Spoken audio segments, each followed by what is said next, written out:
ഒരു ചെറിയ കടമുറി. അതിൻ്റെ ഉള്ളിൽ നിന്നും സാറ് കമ്പ്യൂട്ടർ അസംബിൾ ചെയ്ത് 1999 തുടങ്ങിക്കഴിയുമ്പോൾ ഒരു ബിസിനസ് പാരമ്പര്യത്തിൽ നിന്ന് വരുന്ന ഒരാളല്ല. അന്നൊരു സ്റ്റേബിൾ ജോലിക്ക് വേണ്ടി എല്ലാവരും അങ്ങനെ പോകണമെന്ന് പറയുന്ന കാലത്ത് അതല്ല എൻ്റെ വഴിയെന്ന് തീരുമാനിച്ച് ഇതിലേക്ക് വരാനായിട്ട് സാറിനുണ്ടായ പ്രചോദനം എന്തായിരുന്നു? വാസ്തവത്തിൽ അങ്ങനൊരു ബിസിനസ്, നേരത്തെ രേണു പറഞ്ഞതുപോലെ ഒരു ബിസിനസ് DNA എനിക്കില്ല. ഞങ്ങളുടെ കുടുംബത്തിലാരും ബിസിനസ് ചെയ്യുന്നവരില്ല. എല്ലാവരും ജോലി, കൃഷി അങ്ങനെ പോകുന്ന ആളുകളായിരുന്നു. കാഞ്ഞിരപ്പള്ളിയാണ് സ്വദേശം. അതുകൊണ്ട് തന്നെ എൻ്റെ പേരൻസ് രണ്ടുപേരും അധ്യാപകരായിരുന്നു. അപ്പം പൊതുവിൽ ബിസിനസ്സിനോടൊരു ഭയമുണ്ടായിരുന്നു അന്ന് എല്ലാ ആളുകൾക്കും. മാത്രമല്ല, മറ്റൊരു ജോലിയും കിട്ടാത്തവർ ചെയ്യുന്ന ഒരു തൊഴിലായിട്ടാണ് ബിസിനസ്സിനെ അന്ന് പൊതുവെ ഞങ്ങളുടെ നാട്ടിലൊക്കെ കണ്ടിരുന്നത്. അത്ര തന്നെ ഒരു മാന്യതയും കുറവായിരുന്നു വാസ്തവത്തിൽ. ഇപ്പം സംരംഭകത്വത്തിൻ്റെ ഇന്ന് ഒരു മാന്യത കൈവന്നിട്ടുണ്ടല്ലേ, സ്റ്റാർട്ടപ്പുകളൊക്കെ ആയിട്ട്. പക്ഷെ അന്ന് അങ്ങനെ ഒരു മാന്യത ഇല്ലാത്തൊരു സമയമായിരുന്നു. പക്ഷേ ഞാനൊരു പ്രത്യേക സാഹചര്യത്തിലാണ്. ഞാൻ ജോലി ചെയ്തതിന് ശേഷമാണ് ബിസിനസ്സിലേക്ക് വന്നത്. 2 വർഷം ഞാൻ ജോലി ചെയ്തിരുന്നു. ഒരു കമ്പ്യൂട്ടർ അസംബിൾ ചെയ്ത് സെല്ല് ചെയ്യുന്നൊരു സ്ഥാപനത്തിൽ ഞാൻ ജോലി ചെയ്തിരുന്നു. പ്രാഥമികമായ വിവരങ്ങൾ അവിടുന്ന് ലഭിച്ചു. അപ്പം ഞാൻ ഇതിൻ്റെ ഒരു സാധ്യത അന്ന് തന്നെ നമുക്ക് മനസ്സിലായി. കാരണം കമ്പ്യൂട്ടറൈസേഷൻ വന്നൊരു സമയമാണ്. അപ്പം ഇത് നമ്മുടെ ജീവിതത്തിൻ്റെ ഒരു ഇന്നോവേറ്റബിൾ പാർട്ടായി മാറുന്ന അന്ന് തന്നെ നമുക്ക് തോന്നി, ഈ ഡിജിറ്റലൈസേഷൻ അല്ലെ കമ്പ്യൂട്ടറൈസേഷൻ. അപ്പം അതിൻ്റെ ഒരു സാധ്യത കണ്ടു. 2 ആളുകളുമായി നമുക്ക് വല്ലാതെ സമ്പർക്കത്തിലേർപ്പെടാൻ പറ്റുന്നൊരു മേഖലയാണല്ലോ ബിസിനസ്. ഞാൻ പഠിച്ചിരുന്ന സമയത്തൊക്കെ അങ്ങനൊരു വിദ്യാർത്ഥികളൊക്കെ ആയിട്ട് കൂടുതൽ ഇടപെട്ടിട്ടുള്ള ഒരാളായിരുന്നു. ഒരു സ്റ്റുഡൻസ് യൂണിയനിലൊക്കെ ഉണ്ടായിരുന്നു. അപ്പോൾ അതിൻ്റെ ഒരു കണ്ടിന്യൂറ്റി എനിക്ക് ബിസിനസ്സിലാണ് തോന്നിയത്. ഈ ടിപ്പിക്കലിയുള്ള ആ ഒരു രാഷ്ട്രീയത്തിൽ നിന്നും മാറിയിട്ട് ജനങ്ങളുമായി സംവദിക്കാനും ജനങ്ങളുമായി അടുത്തിടപഴകാനും നമുക്കൊരു ടീമിനെ ബിൽഡ് ചെയ്യാനും ഒക്കെ ഉള്ളൊരു ഓപ്പർച്യൂണിറ്റി ആയിട്ടും കൂടെ നമ്മുടെ ഒരു സോഷ്യൽ ലൈഫ് ബിസിനസ്സിൽ ഞാൻ കണ്ടു. ആ രീതിയിൽ കണ്ടു. സാധാരണഗതിയിൽ തുടക്കത്തിലുള്ള പോലെ തന്നെ വലിയ സ്വപ്നങ്ങളൊന്നുമല്ല. നമ്മൾക്ക് ഒരു സെൽഫ് എംപ്ലോയ്മെൻറ്റ്, ജോലിക്ക് പകരം ഒരു വരുമാന മാർഗം എന്നുള്ള നിലയ്ക്കാണ് തുടക്കത്തിൽ. ഒരു ബിസിനസ് എന്ന് പറയാൻ പറ്റില്ല, സെൽഫ് എംപ്ലോയ്മെൻറ്റ് എന്നുള്ള നിലയ്ക്കാണ് തുടങ്ങിയത്. സർ, ഈ ഇത്രയും വർഷത്തിനിടയിൽ ഇപ്പം 44 ബ്രാഞ്ചുകൾ സർ ഓപ്പൺ ചെയ്തു. വീണ്ടും പുതിയതിൻ്റെ ഓപ്പണിങ്ങിൻ്റെ വഴിയിലാണ് സാർ ഇപ്പം നിൽക്കുന്നത്. അവാർഡുകൾ ഒരുപാട് നേടി. ഓക്സിജൻ എന്ന പേര് മലയാളിയുടെ മനസ്സിലേക്ക് ഒരു ട്രസ്റ്റഡ് ബ്രാൻഡായി മാറി. സാർ തിരിഞ്ഞു നോക്കുമ്പോൾ സാറിൻ്റെ ഏറ്റവും വലിയ അച്ചീവ്മെൻ്റായിട്ട് തോന്നുന്നൊരു കാര്യം എന്താണ്? അങ്ങനെ ഒന്നായിട്ട് അങ്ങനെ പലപ്പോഴും തോന്നാറില്ല. പല നല്ല മുഹൂർത്തങ്ങൾ ബിസിനസ് എനിക്ക് സമ്മാനിച്ചിട്ടുണ്ട്, വളരെ സന്തോഷം തരുന്ന. പക്ഷേ നമുക്ക് അതിലൊരു വലിയൊരു എക്സൈറ്റ്മെൻറ്റ് അങ്ങനെ ഒന്നിലും തോന്നാറില്ല പൊതുവെ. പക്ഷെ ഒത്തിരി സന്തോഷം തന്നിട്ടുള്ള നിമിഷങ്ങൾ നമുക്കുണ്ടായിട്ടുണ്ട്. ഇപ്പോൾ സാധാരണ ബിസിനസ്സിലെല്ലാവരും സ്ട്രഗിളിൻ്റെ കാര്യങ്ങളാണല്ലോ. പക്ഷേ സ്ട്രഗിളുകൾ എല്ലാവർക്കും ഉള്ളതുപോലെ തന്നെ സ്വാഭാവികമായിട്ടും നമുക്കുണ്ടെങ്കിലും എപ്പോഴും ഞാൻ പുറകോട്ട് തിരിഞ്ഞു നോക്കുമ്പോൾ ഒരു 90% വളരെ പോസിറ്റീവായ കാര്യങ്ങളാണ് പലപ്പോഴും എനിക്ക് തോന്നിയിട്ടുള്ളത്. ആ നെഗറ്റീവായിട്ടുള്ള സെറ്റ് ബാക്ക്സ് കുറേ ഉണ്ടായിട്ടുണ്ടെങ്കിൽ കൂടി അത് ഓർത്തിരിക്കാൻ പോലും പറ്റുന്നില്ല. കൂടുതലും നമ്മുടെ ലൈഫിൽ ഇപ്പം പ്രത്യേകിച്ചും നമ്മൾക്കിപ്പം ഒരു 2000-ലധികം ജീവനക്കാർ നമ്മളോടൊപ്പം ജോലി ചെയ്യുന്നുണ്ട്. ഞാൻ ഏറ്റവും എക്സ്പ്ലോർ ചെയ്യുന്ന അല്ലെങ്കിൽ എൻജോയ് ചെയ്യുന്നൊരു മേഖല അതാണ്. ഒരാളായിരുന്നു ആദ്യം ഉണ്ടായിരുന്നത്. അപ്പോൾ ആ ഒരാൾ ഇപ്പോഴും എൻ്റെ കൂടെ ഉണ്ട്. പിന്നെ ഒരു 10-20 വർഷമായ ആളുകൾ തന്നെ 100 കണക്കിന് ആളുകൾ നമ്മളോടൊപ്പം ഉണ്ട്. അപ്പോൾ അതൊരു വലിയൊരു നമ്മുടെ ഫാമിലിയുടെ ഒരു എക്സ്റ്റൻഷനായിട്ടേ, ഒരു കുടുംബത്തിൻ്റെ ഒരു എക്സ്റ്റൻഷനായിട്ട് നമുക്ക് നമ്മുടെ ഒപ്പം ജോലി ചെയ്യുന്ന ആളുകളും നമ്മുടെ സഹപ്രവർത്തകരും ഇതൊരു വലിയൊരു എന്താ പറയുക, നമ്മൾ വളരെയധികം എൻജോയ് ചെയ്യുന്ന, വളരെ സന്തോഷിക്കുന്ന ഒരു ഇടമാണത്. അപ്പോൾ എനിക്ക് ഏറ്റവും ഹാപ്പിനെസ് തരുന്നൊരു ഇടമാണ് ഓഫീസ്. കാരണം ഇവരെയൊക്കെ കാണാൻ പറ്റുന്നു, ഇവരോട് ഇടപഴകാൻ പറ്റുന്നു. അത് തന്നെ നമുക്ക് വലിയ സന്തോഷമാണ്. അങ്ങനെയുള്ള ഹാപ്പിനെസ്സുകളാണ് ഞങ്ങളും അവാർഡുകളെക്കാളൊക്കെ ഉപരി. പിന്നെ ഉറപ്പായിട്ടും നല്ല നമ്മുടെ കൺസ്യൂമേഴ്സ്, ഞങ്ങൾ ആക്ച്വലി അവർക്ക് വേണ്ടിയിട്ടാണല്ലോ ഇതെല്ലാം ചെയ്യുന്നത്. അപ്പോൾ അവരിൽ നിന്നും കിട്ടുന്ന നല്ല ഒരു കമൻറ്റ്, അത് നമുക്ക് ഒരു എന്താ പറയുക, ഏറ്റവും വലിയൊരു നാഷണൽ അവാർഡ് കിട്ടുന്നതിനേക്കാൾ പലപ്പോഴും സന്തോഷം തന്നിട്ടുണ്ട്. നിങ്ങൾ നന്നായിട്ടാണ് ഇരിക്കുന്നത്, ഞങ്ങൾ ആഗ്രഹിച്ച രീതിയിൽ നിങ്ങൾ ഡെലിവറി ചെയ്യുന്നുണ്ട്, നിങ്ങൾ ഇങ്ങനെയാണ് വേണ്ടത് എന്നൊക്കെ അവരിൽ നിന്ന് കിട്ടുന്ന അഭിനന്ദനങ്ങളാണ് ഏറ്റവും വലിയ റിവാർഡായിട്ട് എനിക്ക് തോന്നിയിട്ടുള്ളത്. സാർ അഭിനന്ദനങ്ങളെക്കുറിച്ച് പറഞ്ഞല്ലോ. അപ്പോൾ ഓക്സിജൻ എന്നൊരു ബ്രാൻഡ് ഇത്രയും വലുതായിരിക്കുന്ന ഈ ഒരു വേളയിൽ 1-2 ആളുകൾ അഭിനന്ദിച്ചത് കൊണ്ടോ സന്തോഷം അവർക്കുണ്ടായത് കൊണ്ടോ ആ ബ്രാൻഡിന് വളരാനായിട്ട് സാധിക്കില്ല.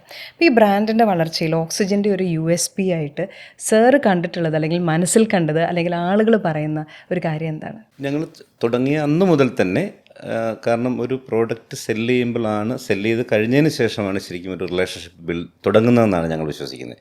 സാധാരണ റീറ്റെയിലൊരു പ്രൊഡക്റ്റ് വിൽക്കുന്നു, അതോട് കഴിയുകയാണ് അല്ലേ, ആ പ്രൊഡക്റ്റ് എടുത്തു പോയി. പക്ഷെ ഞങ്ങൾ ഇലക്ട്രോണിക്സ് ആയതുകൊണ്ടും കൂടെയാണ് കേട്ടോ, പ്രത്യേകിച്ചും ഇതിൻ്റെ ഒരു ആഫ്റ്റർ സെയിൽ സപ്പോർട്ട് വളരെ ക്രിട്ടിക്കലാണ്. അപ്പം വാങ്ങിയതിന് ശേഷമാണ്, പ്രത്യേകിച്ചും അന്നത്തെ കാലത്ത് കൺസ്യൂമറിന് ഇതിനെക്കുറിച്ച് ഒരു അവയർനെസ്സും ഇല്ല. അപ്പം നിരന്തര ബന്ധത്തിലാണ് ഈ കൺസ്യൂമറുമായിട്ട്. പിന്നീടാണ് ബന്ധം തുടങ്ങുന്നതും അത് ശക്തമാകുന്നതും ഒക്കെ. മോശമാകാനാണെങ്കിൽ മോശമാകുന്നതും ആ സമയത്താണ്.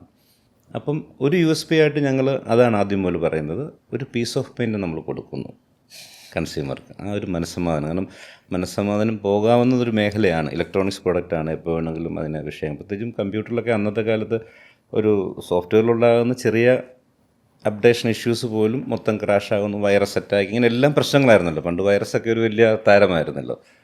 അപ്പം അവിടെയൊക്കെ നമ്മൾ അവർക്കൊരു പീസ് ഓഫ് മൈൻഡ് കൊടുത്തിരിക്കണം. ഈ പ്രൊഡക്റ്റ് വിറ്റതിന് ശേഷം അവർക്കൊരു മനസ്സമാധാനം കിട്ടണം. അതൊരു USP ആയിട്ട് ഞങ്ങൾ ആദ്യം മുതൽ തന്നെ, ഫസ്റ്റ് സ്റ്റോർ മുതൽ തന്നെ ഓക്സിജൻ കെയർ എന്നുള്ള പേരിൽ അതിനുവേണ്ടി ഈ പീസ് ഓഫ് മൈൻഡ് കൊണ്ട് ഒരു യൂണിറ്റ് ഞങ്ങൾ ഇൻവെസ്റ്റ്മെൻറ്റ്, ഇതിലൊരു റിട്ടേൺ പ്രതീക്ഷിച്ചിട്ടല്ല, അത് നമ്മളെ വിശ്വസിച്ച് വാങ്ങുന്ന ആളുകൾക്ക് ഉറപ്പായിട്ടും ഒരു ഇത് സമാധാനത്തോടെ ഉപയോഗിക്കാൻ പറ്റണം എന്നുള്ള. പിന്നെ 2, മാറി വരുന്ന ഉൽപ്പന്നങ്ങൾ. ഇപ്പം ഈ ഏറ്റവും കൂടുതൽ ഇന്നൊവേഷൻ നടന്നൊരു മേഖലയാണ് കഴിഞ്ഞ ഒരു 25 വർഷത്തിനിടയിൽ ഈ ഇലക്ട്രോണിക്സ് രംഗത്താണ് ഏറ്റവും കൂടുതൽ ഇന്നൊവേഷൻ. പ്രൊഡക്റ്റിനകത്താകും സോഫ്റ്റ്വെയറിലും ഹാർഡ്വെയറിലും ഒക്കെ ആ മാറ്റത്തിനൊപ്പം നമ്മൾ നിൽക്കണം, അപ്ഡേറ്റഡ് ആയിരിക്കാം.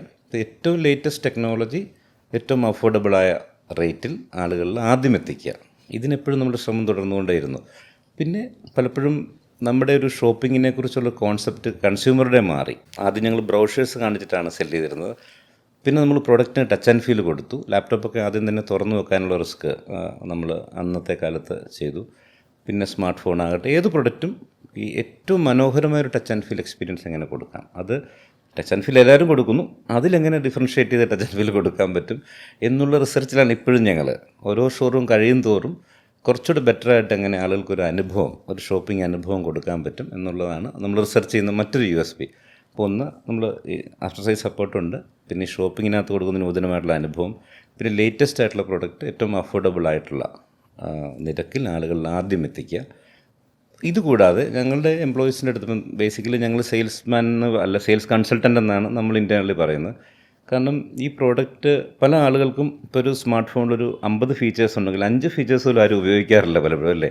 ഒത്തിരി വില കൂടിയ സ്മാർട്ട് ഫോണൊക്കെ വാങ്ങിയിട്ട് അതിൻ്റെ ഫീച്ചേഴ്സ് പലപ്പോഴും ആളുകൾ. അപ്പം ഇത് ഞങ്ങളെപ്പോഴും ഞങ്ങളുടെ ആളുകളോട് റിക്വസ്റ്റ് ചെയ്തുകൊണ്ടേ ഇരിക്കുകയാണ് കുട്ടികളുടെ അടുത്ത്, ദയവ് ചെയ്ത് കസ്റ്റമറെ മനസ്സിലാക്കി ഒരു നോ യുവർ കസ്റ്റമർ, ഒരു KYC നടത്തി അവർക്ക് ആവശ്യമായ കാര്യങ്ങൾ കൃത്യമായി നിങ്ങൾ പറഞ്ഞു കൊടുക്കണം. ഈ ഡിവൈസ് ഇത്രയും പണം കൊടുത്ത് വാങ്ങുമ്പോൾ അവർക്ക് ഇതുകൊണ്ട് അവരുടെ ലൈഫിനെ ഈസി ആക്കാനായിട്ട് ആവശ്യമായിട്ടുള്ള ടൂൾസ് അതിലുണ്ട് ആക്ച്വലി, പക്ഷേ അത് പലപ്പോഴും പറഞ്ഞു കൊടുക്കപ്പെടുന്നില്ല. അപ്പോൾ അത് നിർബന്ധമായിട്ടും കൺസ്യൂമറിൽ അവയർനെസ് കൊടുക്കണമെന്ന് ഞങ്ങളെപ്പോഴും പറയാറുണ്ട്. അപ്പോൾ ഇതിനൊക്കെ ശ്രമിച്ചുകൊണ്ടേയിരിക്കുന്നു ഞങ്ങൾ. പൂർണ്ണമായിട്ടും അത് കൊടുക്കുന്ന ഞാൻ 100% നമ്മളത് അച്ചീവ് ചെയ്യുമെന്ന് ഞാൻ അവകാശപ്പെടുന്നില്ല.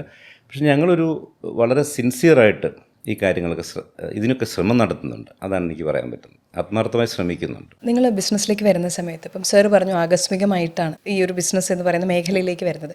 സാർ വരുന്ന സമയത്ത് ഇതിൻ്റെ സാധ്യതകൾ മനസ്സിലാക്കുന്നു, പക്ഷെ അതൊരു ബ്ലൂ ഓഷ്യനാണ്. അതായത് അവിടെ ഒരു ഷാർക്കിന് ഇറങ്ങാം, പക്ഷേ ഇറങ്ങണം, വേറെ എല്ലാവരെയും പറഞ്ഞ് മനസ്സിലാക്കിക്കണം, അല്ലേ? ആ ഒരു ഇതിലൂടെ കടന്നുപോയി സാർ ബിസിനസ് ബിൽഡ് ചെയ്യുന്നു. അതിനുശേഷം വർഷങ്ങളോളം ഇങ്ങോട്ട് വന്നു കഴിഞ്ഞപ്പോൾ ഇപ്പോൾ ഇത് റെഡ് ഓഷ്യനാണ്. ഇപ്പം അവിടെയും ഇവിടെയും എല്ലാം അതിന് കോമ്പറ്റീഷൻ വന്നുകൊണ്ടിരിക്കുക. അപ്പോൾ സാർ സ്ട്രാറ്റജിക്കലി എങ്ങനെയാണ് അത് ചേഞ്ച് ചെയ്തത്? അതായത് ഇനീഷ്യലി ആ ബിസിനസ് ചെയ്ത സമയത്ത് ഇപ്പോൾ ബ്ലൂ ഓഷ്യനാണോ എളുപ്പം, റെഡ് ഓഷ്യനാണോ എളുപ്പം? രണ്ടിനും രണ്ടിൻ്റേതായിട്ടുള്ള ഓപ്പർച്യൂണിറ്റീസ്, നമുക്ക് രണ്ടിനും അവസരങ്ങളും ഉണ്ട്, വെല്ലുവിളികളും ഉണ്ട്, രണ്ട് സ്ഥലത്തും. അപ്പം നമ്മൾ ഒന്ന് ട്രാക്കിലായി എടുത്തു കഴിഞ്ഞാൽ പിന്നെ നമ്മൾക്ക് സ്കെയിലപ്പ് ചെയ്യാന്നുള്ളൊരു മൈൻഡ് സെറ്റാണ്. പലപ്പോഴും നമ്മുടെ ബിസിനസ് പല ആളുകളിലും നമ്മൾ കാണാതെ പോകുന്നൊരു കാര്യമാണ്. ബിസിനസ് ഒന്ന് സ്റ്റേബിളായി കഴിഞ്ഞാൽ ഈ സ്കെയിൽ എന്ന് പറയുന്ന വിട്ടു പോകുന്നുണ്ട്. വളർന്നുകൊണ്ടിരിക്കുന്ന ഏത് ബിസിനസ് നോക്കിയാലും അവർക്കൊരു സ്കെയിലപ്പ് മൈൻഡ് സെറ്റുള്ള ഓൺട്രപ്രണേഴ്സ് ആണെങ്കിൽ മാത്രമേ, അതായത് ഒരു മെയിൻ്റനൻസ് മൈൻഡ് സെറ്റുള്ള ആളുകളുണ്ട്. എനിക്കിത് മതി, എനിക്ക് മാസം നല്ലൊരു തുക കിട്ടുന്നു, ഞാനൊരു വലിയ വീട് വെച്ചു, നല്ല കാറുണ്ട്, ബാങ്ക് ബാലൻസ് ഉണ്ട്, അപ്പം മെയിൻ്റനൻസ് മൈൻഡ് സെറ്റിലേക്ക് നമ്മളെത്തി, ഐ ആം ഹാപ്പി, തൃപ്തിയായി. അപ്പം ഗ്രോത്ത് മൈൻഡ് സെറ്റിലുള്ള ആളുകൾ, അല്ലെ സ്കെയിലപ്പ് ചെയ്യണമെന്ന് മൈൻഡ് സെറ്റുള്ള ആളുകൾ അങ്ങനെ ഒരിക്കലും തൃപ്തരാകില്ലെന്നാണ് എനിക്ക് തോന്നുന്നത്. നമ്മൾ ഓരോ വർഷം കഴിയുന്നുണ്ട് നമ്മുടെ തൃപ്തി കുറവാണ് കൂടുന്നത്, തൃപ്തി കൂടുന്നില്ല, തൃപ്തി കുറവ് കൂടിക്കൊണ്ടേ ഇരിക്കുകയാണ്.